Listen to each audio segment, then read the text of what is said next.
Today I am trying to bring in an interesting relationship between the trigeminal nerve and the sphenoid bone.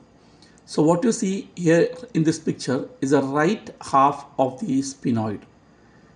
This is the body of the sphenoid, and on the right side you can appreciate the lesser wing of the sphenoid and the greater wing of the sphenoid. Now here is a canal or an opening between the body of the sphenoid and the lesser wing of the sphenoid.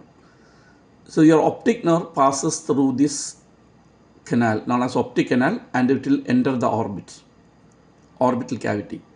Now this is the lesser wing of the sphenoid and the greater wing of the sphenoid. Here is our trigeminal nerve comes into action.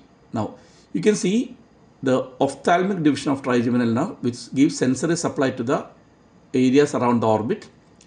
That is the ophthalmic division of trigeminal nerve, which goes into the orbital cavity between the lesser wing of the sphenoid and the greater wing of the sphenoid.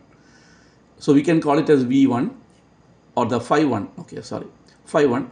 Now the next foramen is what you can see here is the foramen rotundum.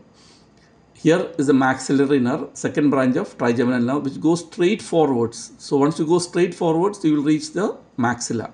That's the bone in the front. So here is the maxillary nerve.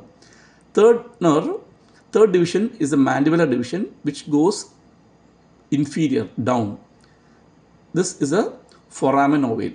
The mandibular nerve passes through the foramen ovale. And one more small foramen, the foramen spinosum, through which the middle meningeal artery, a branch of maxillary artery, comes into inside the skull, and it is seen adherent to the endocranium, and you know the issues which will be caused if it is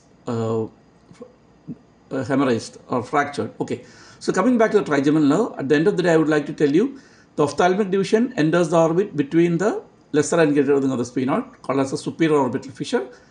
The maxillary nerve enters the maxilla via the foramen rotundum, which is foramen rotundum, and the mandibular nerve goes towards the mandible through the foramen ovale. Thank you.